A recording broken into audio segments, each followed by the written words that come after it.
You're trying to explore whether you come to graduate school in general, whether you choose to come here. And I know there's a lot of phenomenal places, and I would always tell you the truth about what's here because it is a commitment, both we're making and you're making. And I think it needs to be fully explored. So you're never going to get from me the official answer is to answer what it means at that point. So let's jump into it. So, the overview, what we're going to talk about today is what are the learning sciences, um, where our students come from and where they end up, the process, and then question and answers.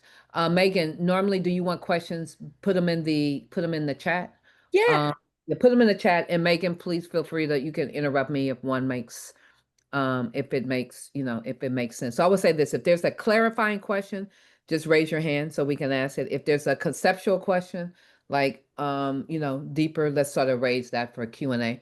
Let's ask the questions right now that are like you can't move. You can't keep understanding what I'm saying unless you get that clarified. Does that make sense? Okay.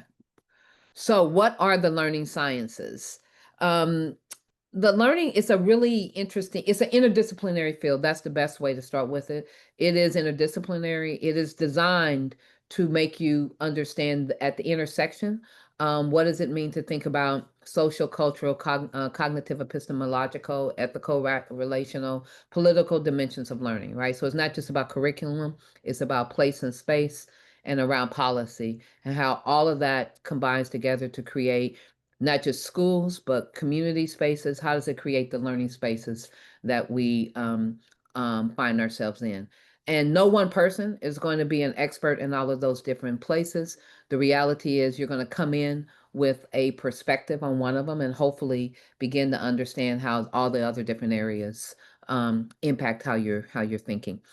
Um, the um the particular fields, if you say what we hyper focus on is cognition. So what is the mind, how do we learn, and so how you teach reading, or the way in which someone the brain processes words, that's cognition. That is, that is what it is. But then there's the social and cultural context of who we are, the places we live, what are the norms of our communities, our societies, our cultural backgrounds. How does that mediate work and play? And then I think to me, what makes us the most unique is we just don't study those things. We say, okay, well, what does that mean for how we might design, right? I don't think I think the world we live in is the world that we design, and we must always be designing for it. And so I think the design aspect, particularly at Northwestern's, learning sciences program is what we've been known for always, because and how you really how we connect the social and the cultural in some innovative forms of design, be they curriculum, technologies, learning spaces, policies, and how we do a lot of that together. So again, that draws on a diverse perspective, and also research methods, and collaborations. So we partner with teachers, families, youth, school districts, mayor's office, state legislations. We do all of that. It's also important to say that the learning sciences is within also a school of education, which is also you have policy experts. And because we're in a phenomenal Research One institution, at any point in time, I would say any learning sciences student is probably spending a large part of their time connected to another discipline. For us, that's been a lot of computer science, but I also think in ways of communication, social sciences, sociology. If you come out of this program without partnering with faculty in other places here, then you haven't made effective use of this program. That's my edit. That might not be the edit everyone else thinks. Um, so then social cultural context, the social, want to talk about this, the strand. So we have multiple strands, the social cultural context, the social organizational and cultural dynamics of learning.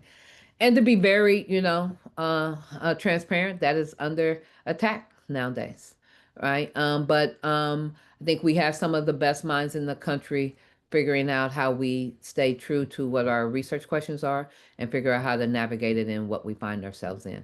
So that strand, to the left, you see the topic areas. And to the right, you see the faculty members who are dealing with that particular work. And to be honest, so much of almost anything you're doing in the real world moves across all of these. So we still might deal with them, but from a research, I might probably really only talk about the landscape, even though I still have to think about digital and um, multimodal literacy. So if any of these are really important to you, if this is your strand, these are the professors that you might think about saying, hey, let me reach out to Jolie because I'm really curious about the intersection between digital and multimodal literacy.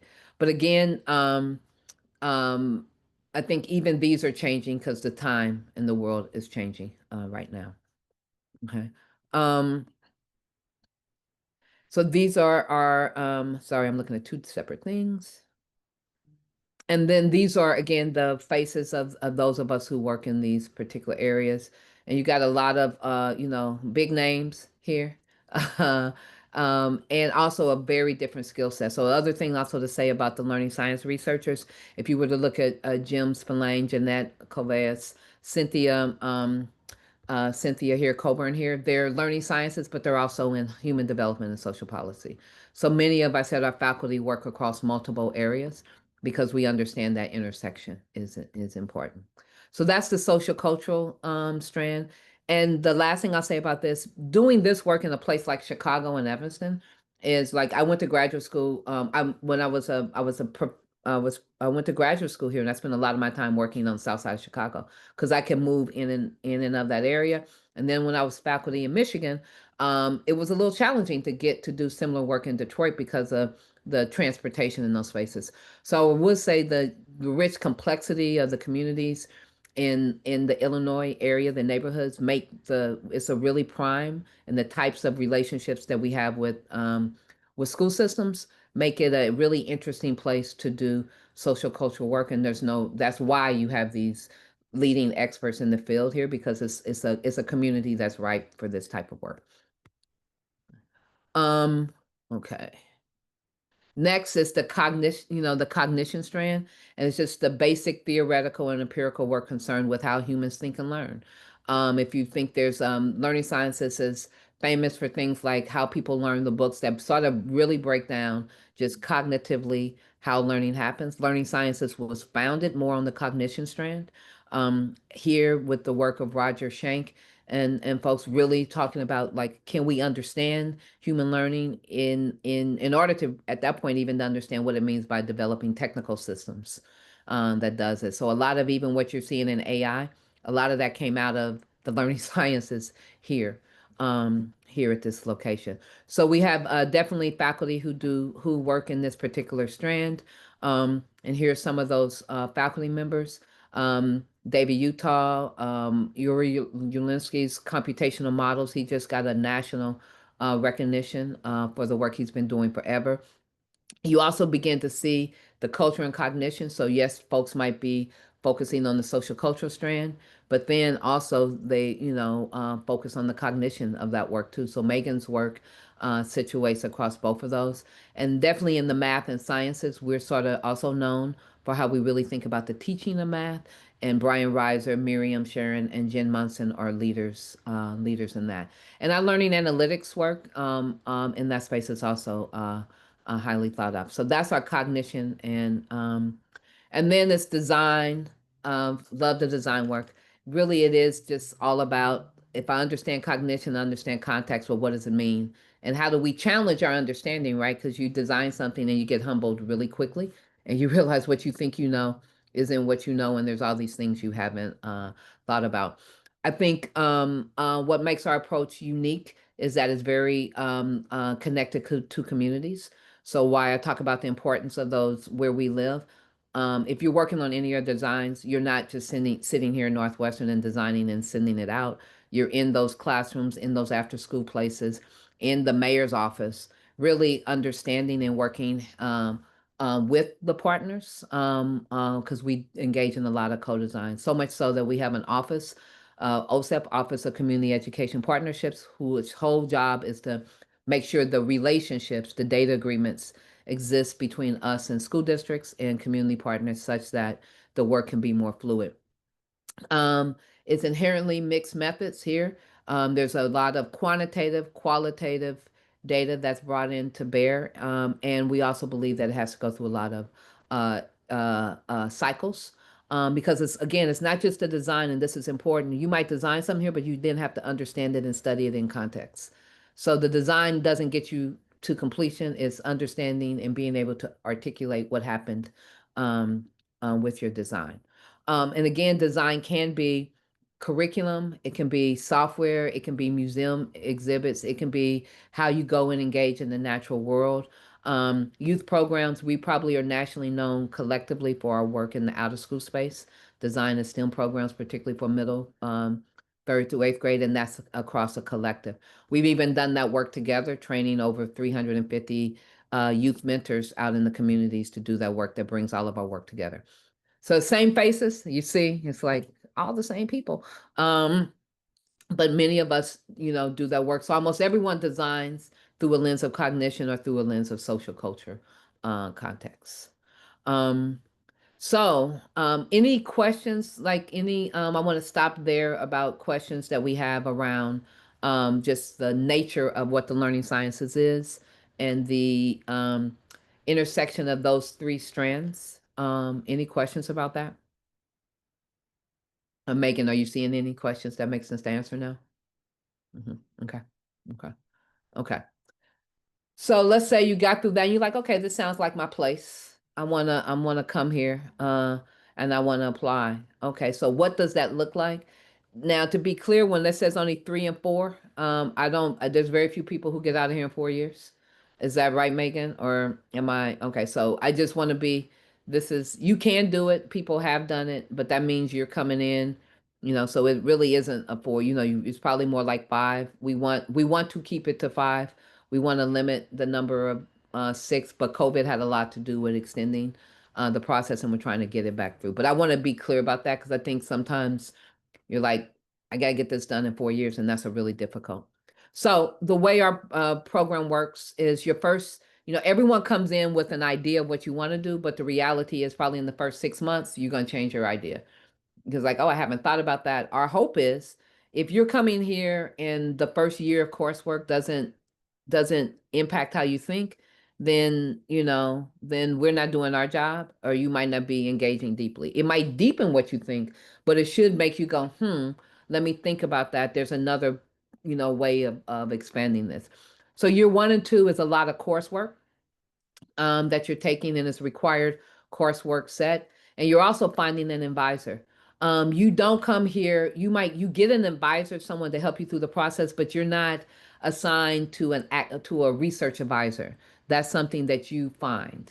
And how you do that is by sitting in on our labs, and talking to other graduate students, seeing the projects we do, because in essence you want a research advisor whose work is either connected to the work you're doing, or you understand and believe in the way they see the world and think about the world, that you think they're the guide for you. And you won't know that by having a 10-minute interview conversation with me. You might say, okay, that works, but you might not like the rhythm of my lab, right? Or you might, it might not fit for you. So year 1 is you should spend a lot of time in different labs, and you're not hurting our feelings from coming from a couple of meetings and saying, I want to go this other place. Do not feel locked in year 1. I've had people who've been on my team who've worked with me, and when they come to graduate school, I tell them, I don't want to see you the first quarter. You know me.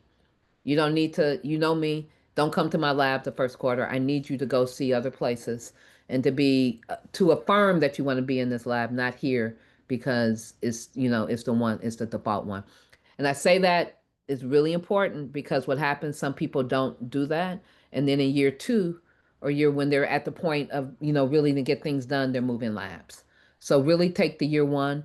And our model is different than others. Some places force you into a partnership right when you come in. So take what we're providing. You're not obligated year 1 to learn and try different places.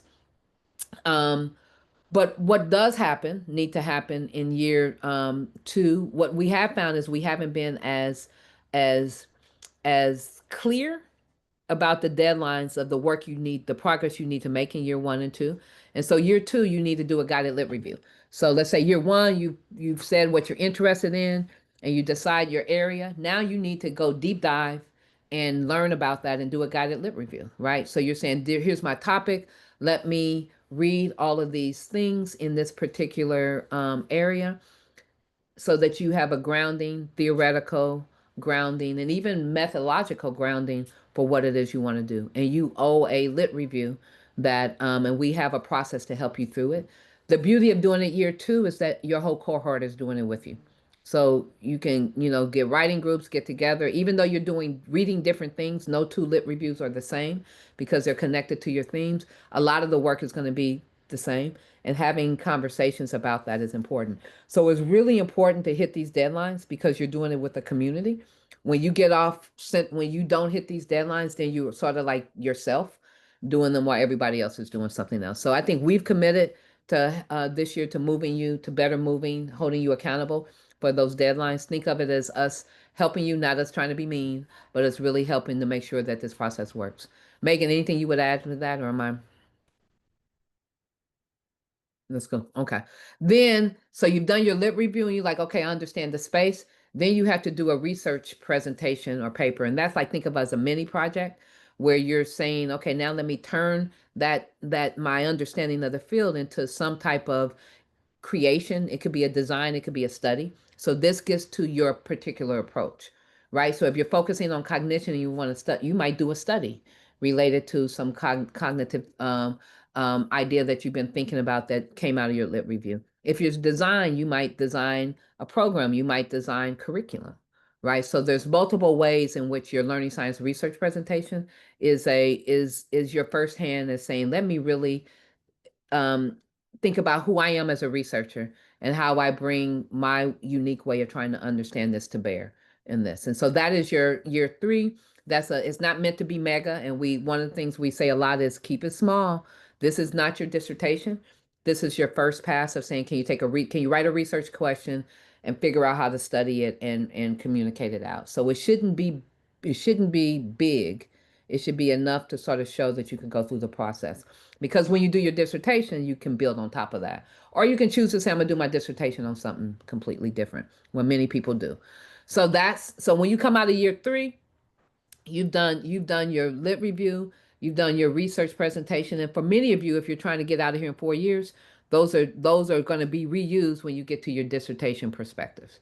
And so now in year three and four, you've taken all your classes. So there's no more classes to take. You're fully working on your research project. Hopefully, you're doing that in collaboration with the faculty lab. So you have peers and other students that you're working with. You're seeing what happens. You have relationships with partners.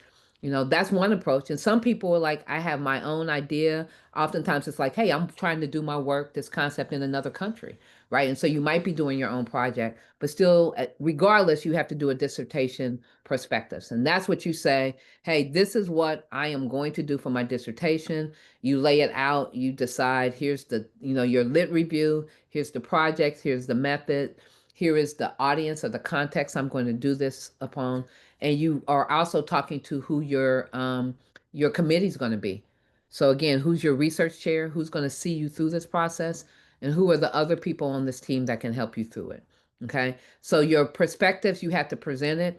And what we've seen, and I do not go too far down doing your dissertation work before you do the perspectives, because I would say it this way, you might get your feelings hurt because your team might say, no, we don't agree with that. So perspective really should come out of your second year paper and whatever and say, this is what I want to do. And you should probably write that in pencil, if you will, because you're going to go back and forth with that a lot with faculty to get it right. And understand, we're trying to say to you, hey, this isn't your career work.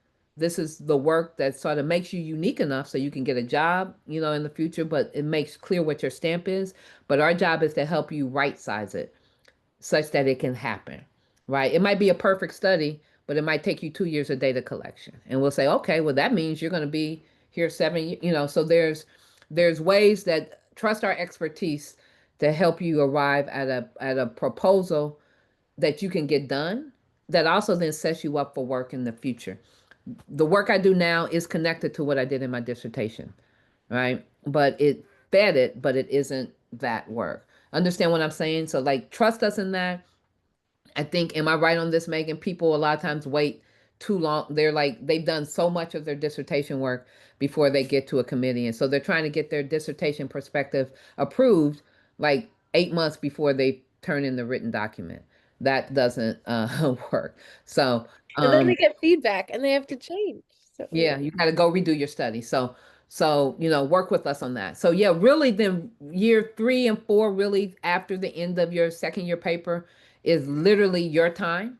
You have, little expectations of coursework, but a lot of expectations about being part of the community because we want you to, part of the most important thing to me, I found in graduate school was staying connected.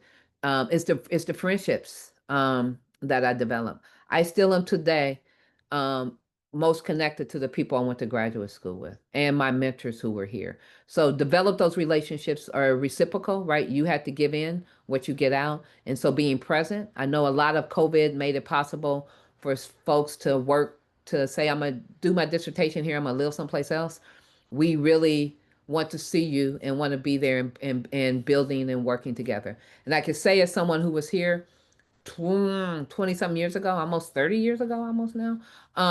The most important conversations I happened is when I came out of my office and stumbled up to someone while we were trying to eat the leftover food after a meeting. And those conversations are just, you can't make those up, but they can only happen if you're in proximity. So, funding. So we said those 5 years. Well, how are you funded? So, our program is a funded program. So if we accept you in, you have 5 years of funding. And I would say really think of it as five. The reality of the world right now, there's not a lot of extra money to pay for additional years.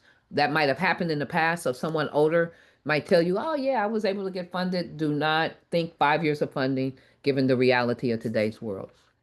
So year one is funded by a fellowship. That means you're not connected to a faculty member. That's why I said is your freedom of time, and it's no teaching obligations, no research obligations. Am I saying that right, Megan? But you should be spending that time in getting to understand where you want to make commitments to. Years 2 through 4 is funded through a combination of RA. That means you're a research assistant. You spend 20 hours a week working in a faculty member's lab. And you don't have to TA, but you have 20 hours of working. And this is important, the work that the faculty member wants you to do. It might not be connected to what your dissertation work is, but you're being paid for them to be a RA on their research projects, not being paid as an RA on your research project. Hopefully those overlap and they work together, but it is, if they're paying you that RA, it's the faculty members leads that work. Is that technically, Megan, catch me if my technical words, okay. The other one is a TA. That's when you're teaching assistant. So you're also working with the faculty member and you're the TA for their class. A lot of that is grading, and I think those are you should, if you want to be a faculty member, you need a TA because the last thing you want to do is become a professor and the first time you're dealing with students is that class. That's not going to help. So TA, and then there's other types of fellowships that you might get. You might come in with some that are like RAs. They're paying for your RA time for you to do your own work. So there's a whole bunch of those that you can apply for, and some of you might come in. And then when you get to the dissertation status, when you get to that, that's your 5th year. Hopefully, you're funded to just geek out and focus on your work, right? So it's like we're freeing up your time to just figure out how to do your dissertation, and everyone's gonna have different paths through this, but that's really the structure of what the 5 years of funding is. Um, um, yeah, so we definitely research. Like we are a research one place, and we are known for the research we do in the learning sciences. And you're here to do that.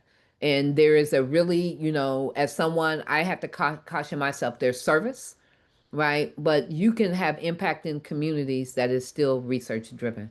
So you are here to be researchers, and we expect you to get involved and to understand the different shades of what that looks like.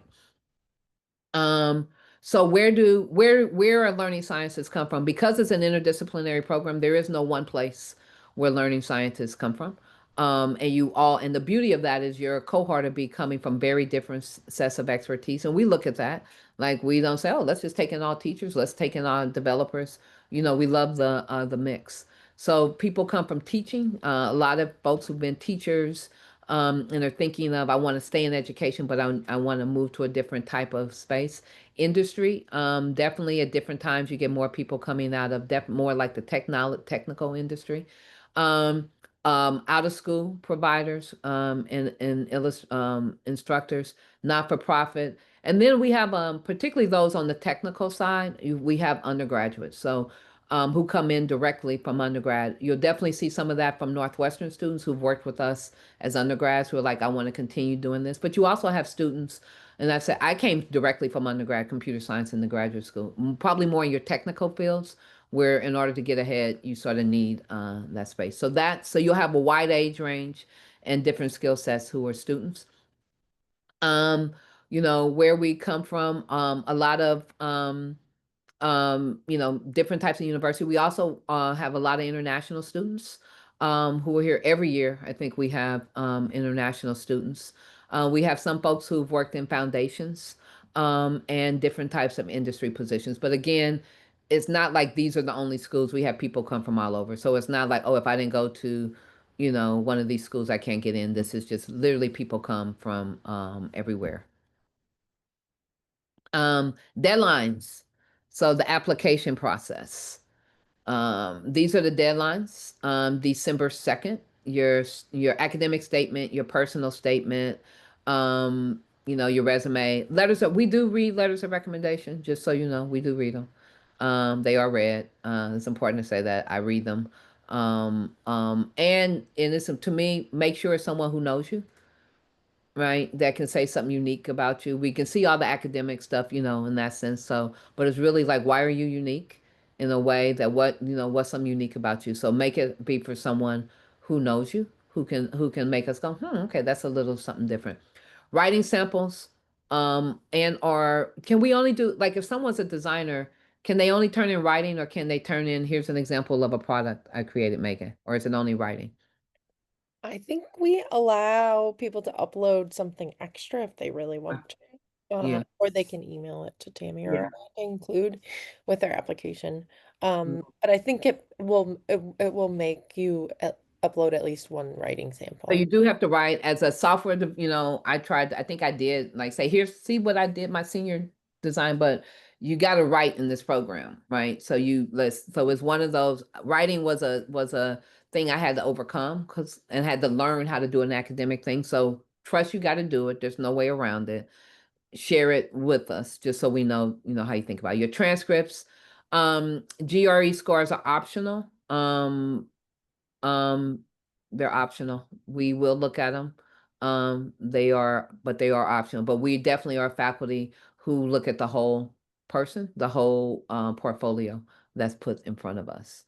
Um, we will pick based on that, we will send out interviews. We'll sort of say, hey, who do we, you know, what's plausible, and also the reality of a lot of funding's been cut, so we might have fewer slots this year. I don't know what exactly the slots are, but I would say every place is going to be probably a little different this year than it has been, and just being transparent with that, it's just a difficult admissions period. But we will send out interview opportunities to interview with us.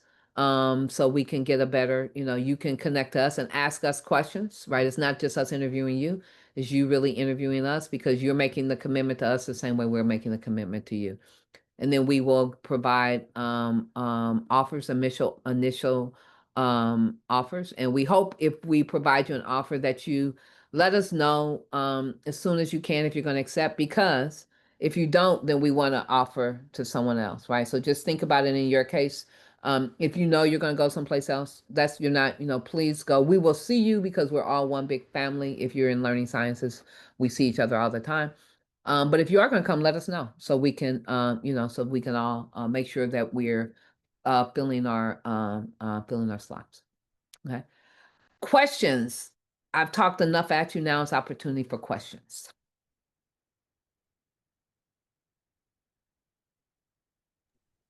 Is a master's degree required for admission, and is it compulsory to reach out to a faculty before applying to the program? A master's degree is not necessary. You don't have to have a master's degree to apply. Your story of what it is, it'll be help. I mean, it's just information. I don't think we look at it. I don't think I look and say, oh, they got a master's, then that that puts them over someone else.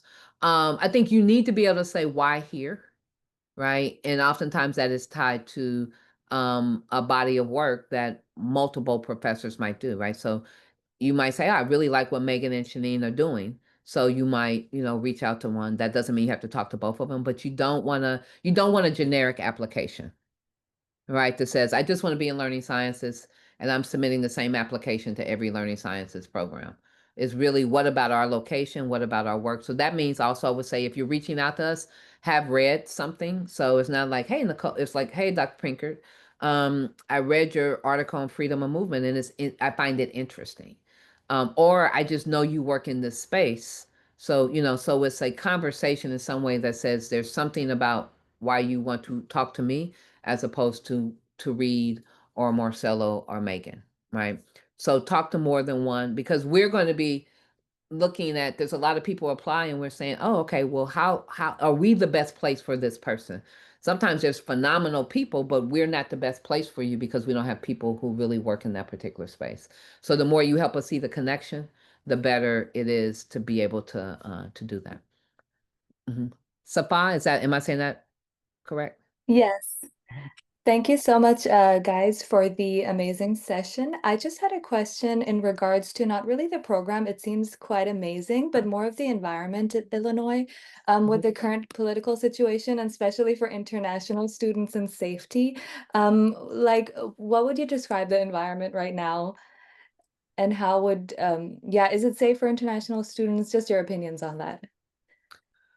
I mean, I would say yes. But that's to be honest, I'm not an international student who's dealing daily with that. I think we have a safe environment. I think Evanston is definitely a safe community. Everyone wouldn't live in Evanston. But we have, we are community that if you're international, that's a different set than immigrant, but we definitely are Yeah. a state that, Trump is and ICE forces are in.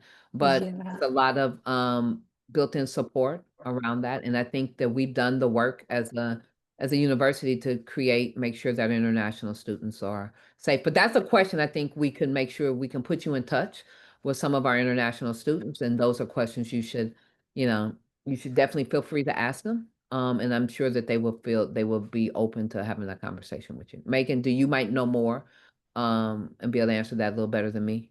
Mhm.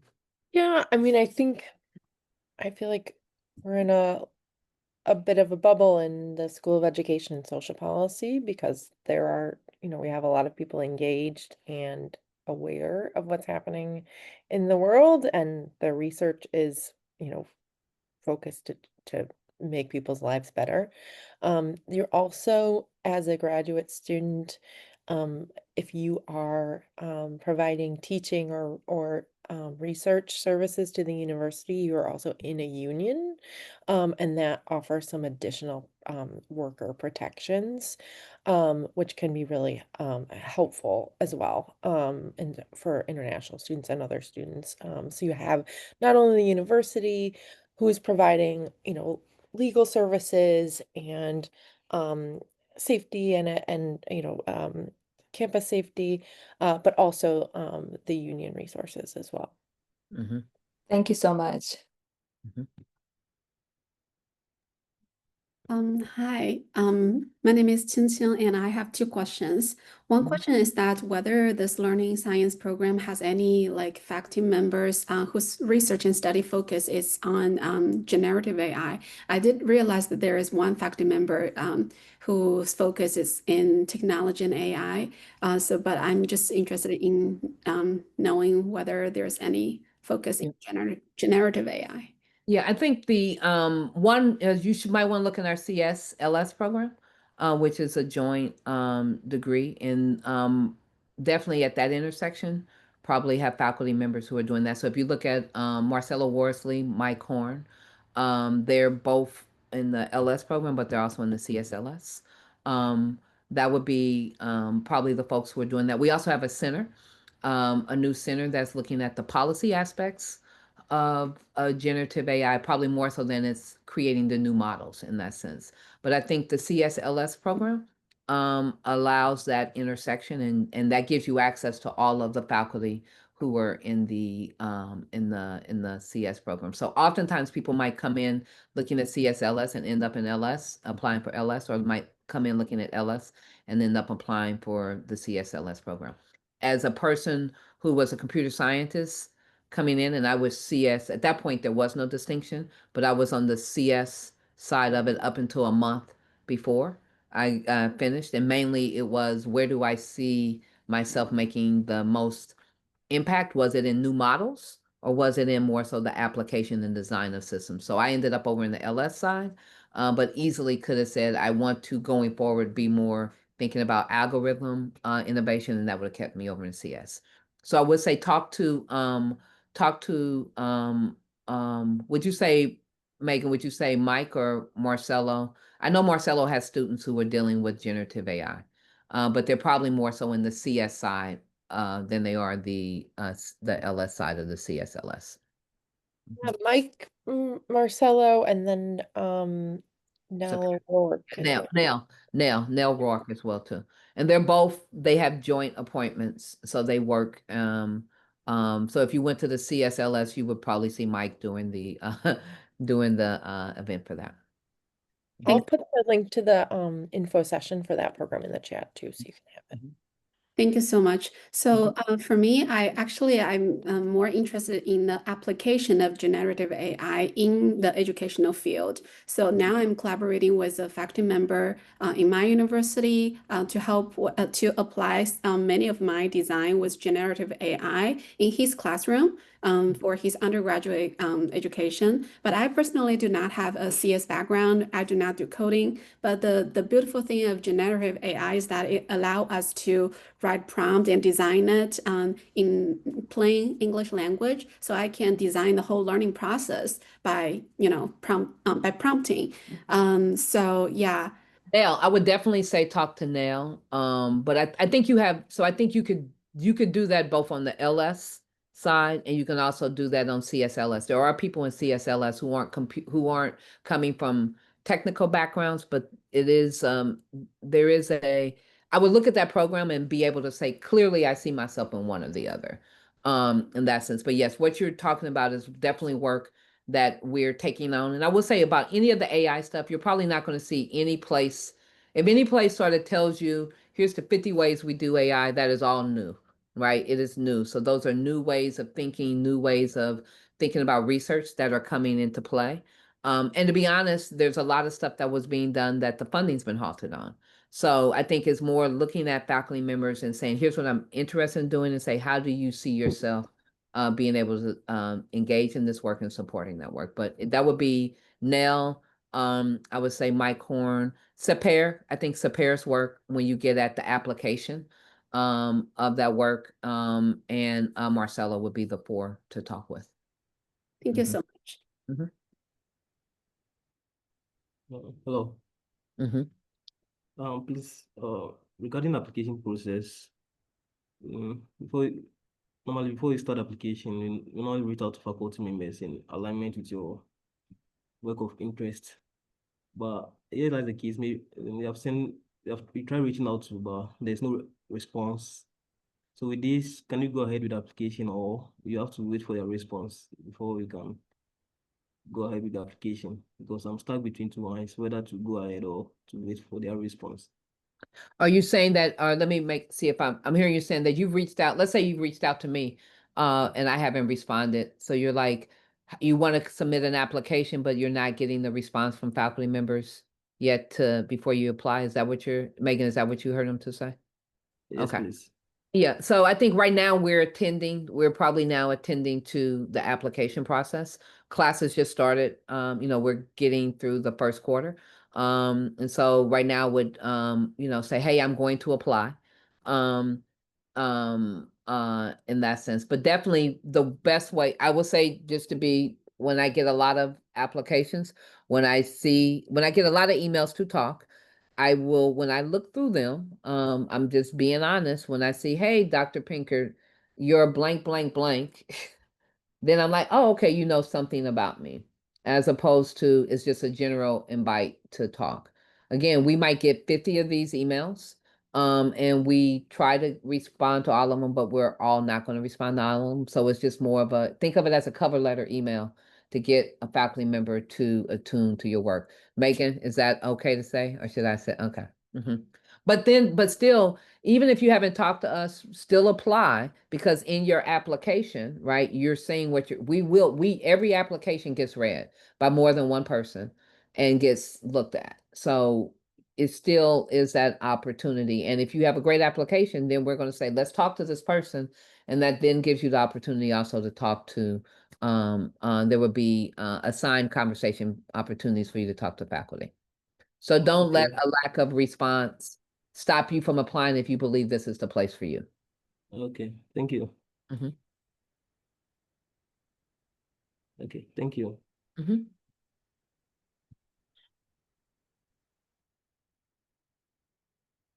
How do we know if faculty members are accepting students in this cycle? So the way that our, and then I'll, the other question, we will let you know, but also the way our process works, you don't necessarily you're not accepted because you're working for a faculty member. You're accepted because you're the person that we believe makes sense for this class, right? And then you,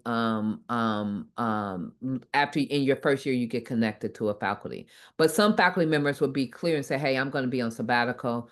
I have 5 students right now. I don't really have the bandwidth for others, and they'll tell you that. And we're trying to be more clear with that, but your mission isn't tied to a faculty member saying that they're willing to be your advisor. Is that fair, Megan? Yeah, okay. So could an application, I would say so listing the faculty member says, I want to work with them. It doesn't imply that that faculty member is saying they're going to work with you.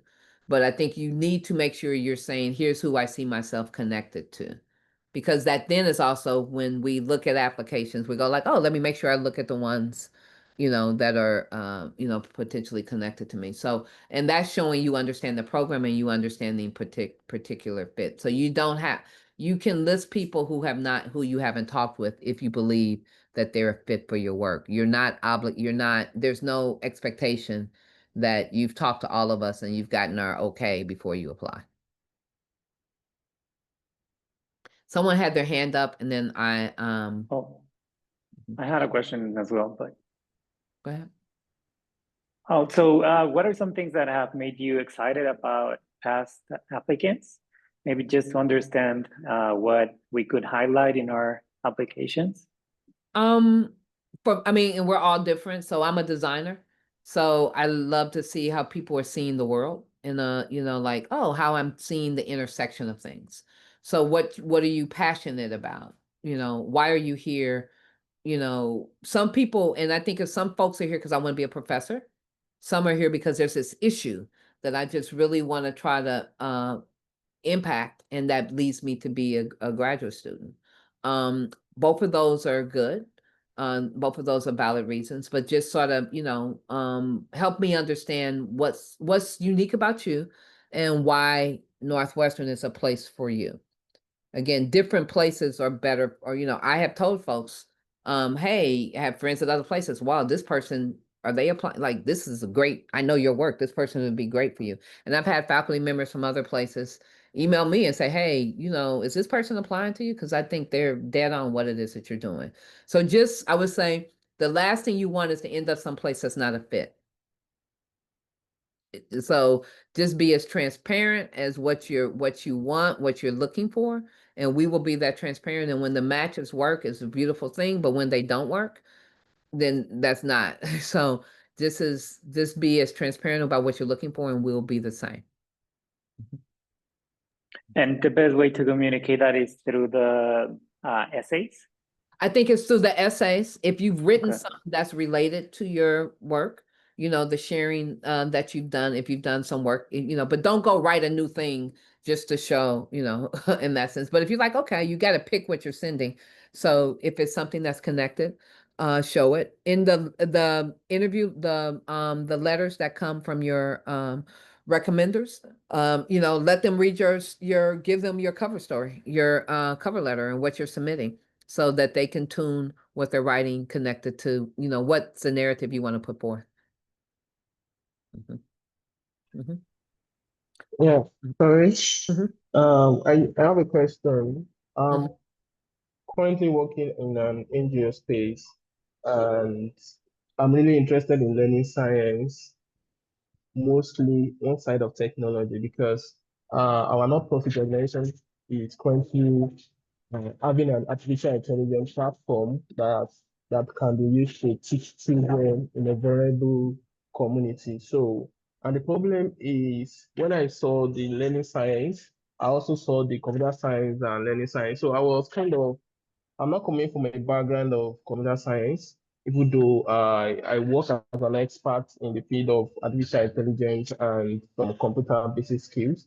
But my major question is like, I'm kind of a little bit in the middle, kind of confused. Like, should I go for computer science because I'm not the kind of person that knows so much, do so much in coding, so I don't really know so much about coding, but I know the basics and I work as a design. Let me just say that I work as a design. So I'm kind of should I go for although I've Yeah. started my application in learning science and I'm thinking about because with what you just said, because I'm a little bit interested in the technological aspect of artificial intelligence as well. So Yeah. that's I what would I'm do this. asking. I would suggest you go to the CSLS session and see what is said there and see like which of those places connect. Now, again, the students, when we have many of the students are in they're in the same classes. There are some classes are different. There's some expectations that are different. And a lot of it is about where you see yourself when you come out of this. Like, where do you want to have your appointment? Are you in a CS? You want to be in a CS school? You want to be in a School of Ed and the LS? But so I would say, go listen to the CS one and ask Mike, who's both, and you know, to talk about your situation and to say which one makes the most sense. Um, there's um there's also the Megan, what's the program in uh the TL, there's the one in the technology, there's a PhD in what's that one?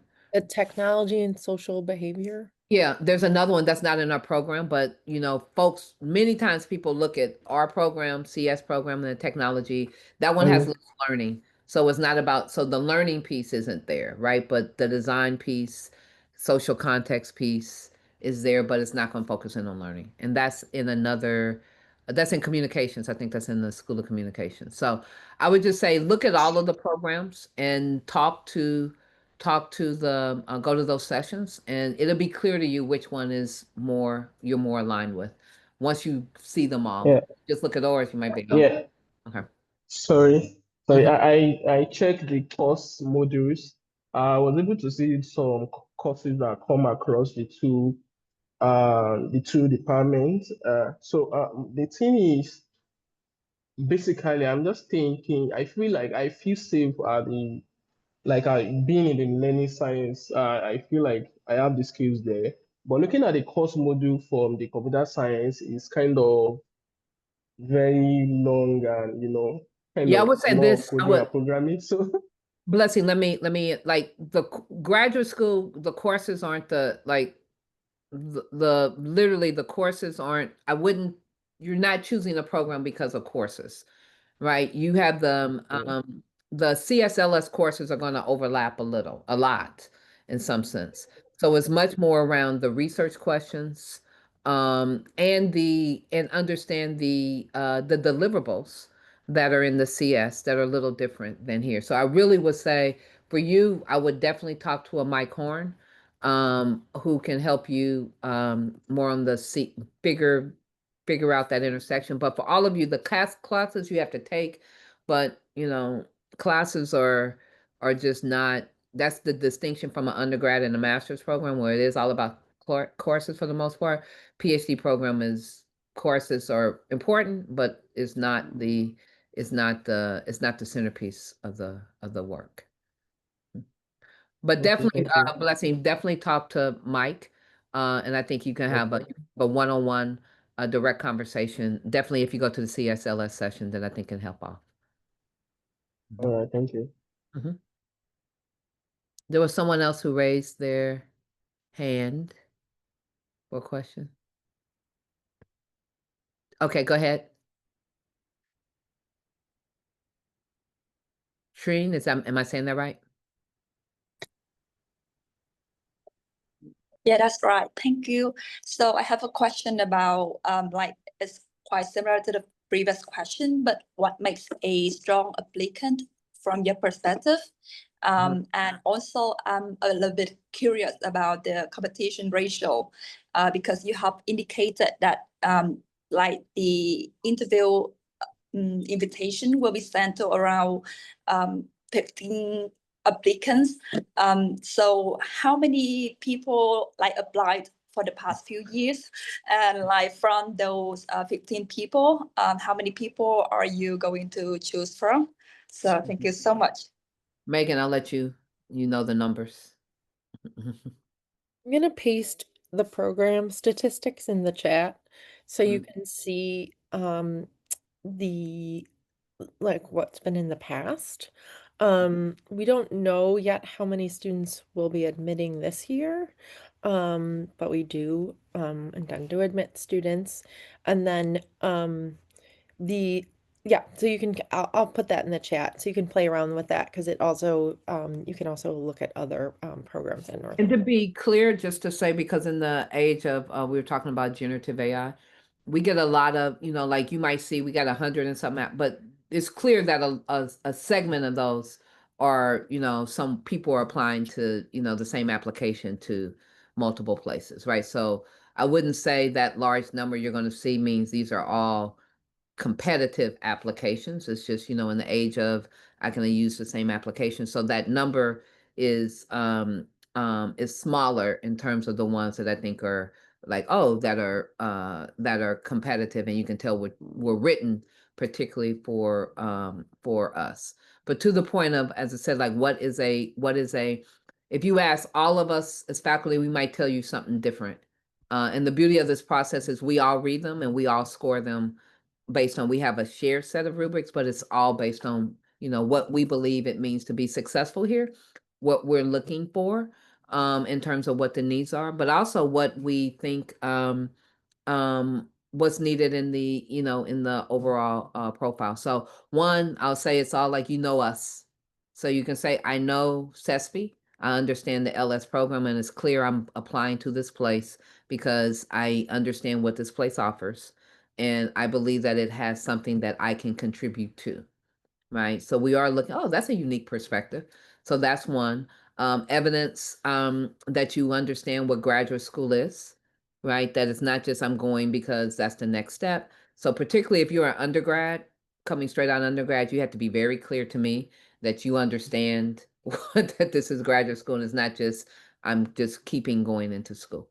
And again, showing that you are you found the piece of the work that some professor does or per group of professors do that you really want to dive into, and that you want to make an impact in that area.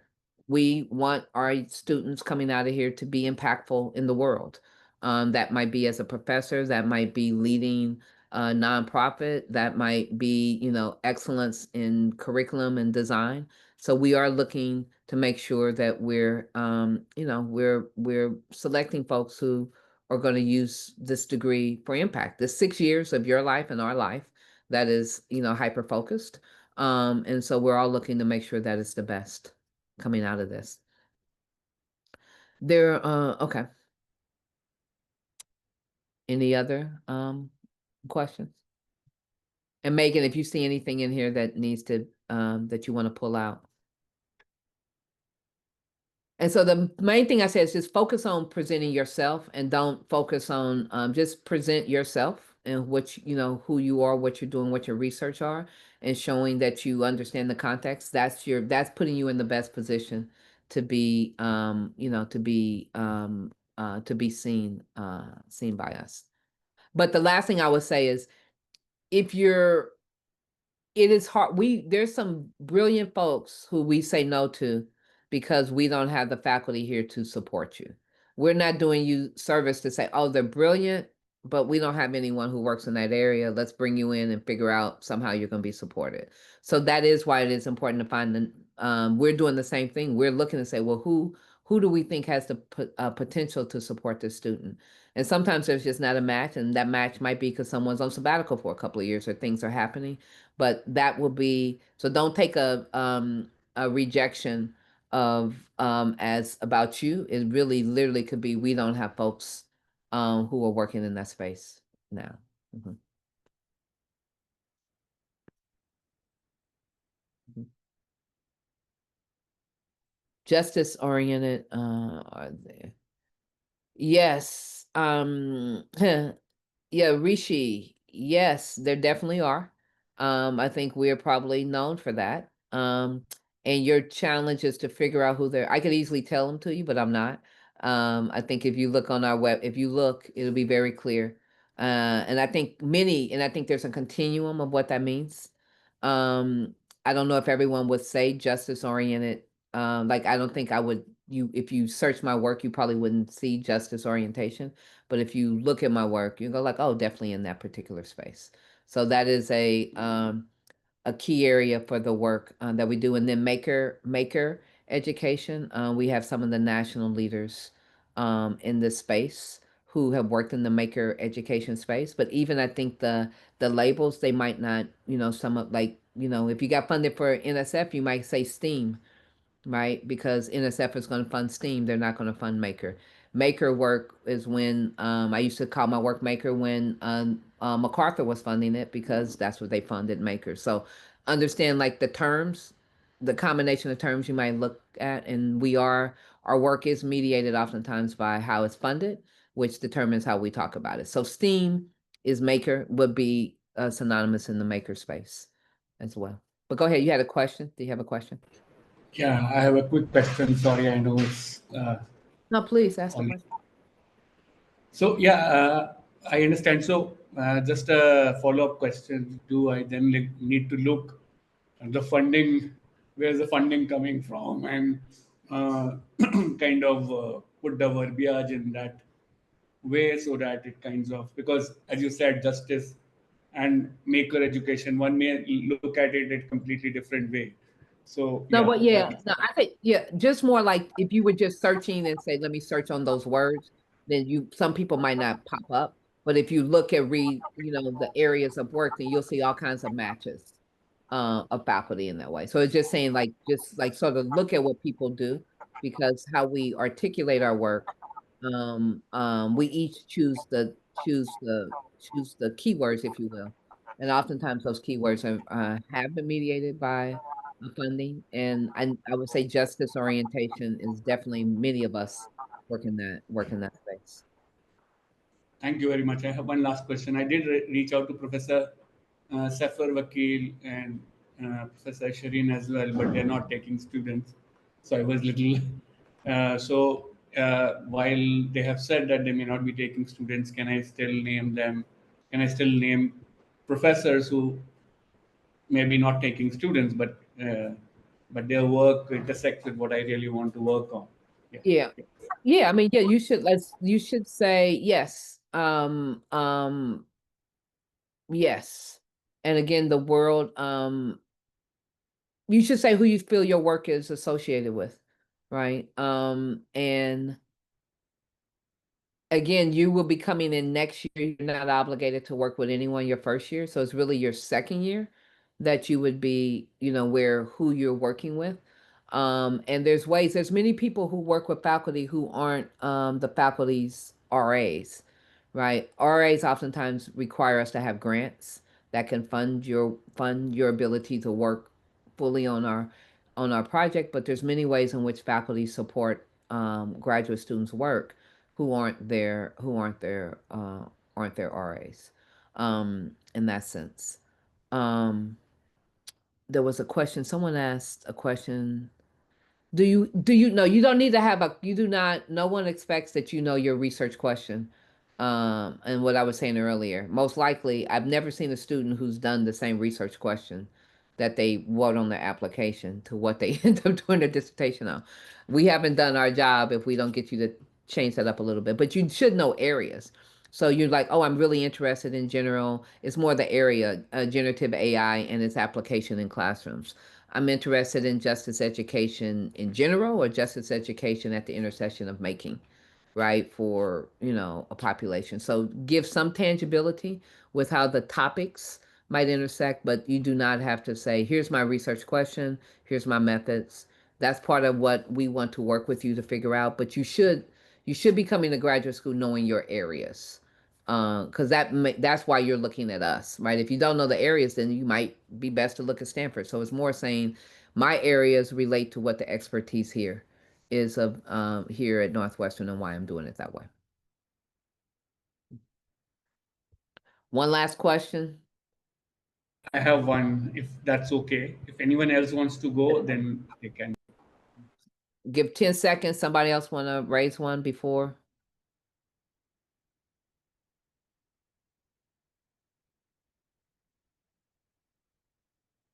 Okay, go ahead, Rishi. Thank you, everyone.